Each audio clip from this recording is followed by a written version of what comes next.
বাংলাদেশের অন্তর্বর্তীকালীন সরকারের পূর্ণ সমর্থন জানিয়েছে যুক্তরাষ্ট্রের প্রেসিডেন্ট জো বাইডেন। মঙ্গলবার জাতিসংঘের সাধারণ অধিবেশনের ফাঁকে মার্কিন প্রেসিডেন্টের সঙ্গে বৈঠক করেন প্রধান উপদেষ্টা অধ্যাপক ড. মোহাম্মদ ইউনূস। এ সময় বাইডেন তার সরকারের প্রতি এই সমর্থন ব্যক্ত করেন।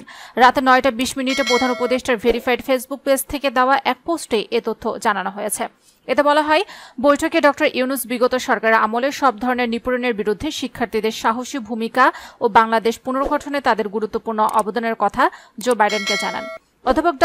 ইউনূস জোর দিয়ে বলেন, দেশ পুনর্গঠনে তার সরকারকে অবশ্যই সফল হতে হবে। বৈঠকে ড. ইউনূস বিগত সরকারের আমলে সকল ধরনের নিপীড়নের বিরুদ্ধে শিক্ষার্থীদের সাহসী ভূমিকা ও বাংলাদেশ পুনর্গঠনে তাদের গুরুত্বপূর্ণ অবদানের কথা জো বাইডেনকে জানান। এ সময় মার্কিন প্রেসিডেন্ট বাইডেন যে কোনো সাহায্যে বাংলাদেশ সরকারের পাশে থাকার আশ্বাস দেন। প্রেসিডেন্ট বাইডেন বলেন, শিক্ষার্থীরা যদি দেশের জন্য এত ত্যাগ স্বীকার করতে পারে তাহলে তাদেরও পূর্ণ সহযোগিতা করা উচিত। বৈঠকে প্রধান উপদেষ্টা জুলাই বিপ্লব চলাকালীন ও এরপর বাংলাদেশি শিক্ষার্থীদের আঁকা দেওয়ালচিত্রের ছবি সংবলিত দ্য আর্ট অফ ট্রায়াম্ফ শীর্ষক আর্ট বুক মার্কিন প্রেসিডেন্ট জো বাইডেনকে উপহার দেন। এদিন নিউ ইয়র্কের স্থানীয় সময় সকাল 11টায় জাতিসংঘ সদর দপ্তরে দুই দেশের সরকার প্রধানের মধ্যে বৈঠকটি শুরু হয়। বাংলাদেশের অন্তর্বর্তী সরকারের প্রধান হিসেবে এটি মার্কিন প্রেসিডেন্ট জো বাইডেনের সঙ্গে ড. ইউনূসের প্রথম বৈঠক। জাতিসংঘের সাধারণ পরিষদের ৭৯তম অধিবেশনে যোগ দিতে ড.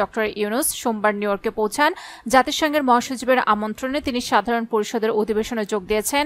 এর আগে সকালে প্রধান উপদেষ্টা জাতিসংঘের মহাসচিব অ্যান্তোনিও গুতেরেসের সঙ্গে আয়োজিত সংবর্ধনা অনুষ্ঠানে যোগ দেন। সেখানে তিনি ব্রাজিলের president Luiz Inacio Lula da Silva, মরিশাসের প্রেসিডেন্ট পৃথ্বীরাজ সিং রূপন, জাতিসংঘের মানবাধিকার বিষয়ক হাই কমিশনার ফলকার টুর্ক সহ অন্যদের সঙ্গে কুশল বিনিময় করেন।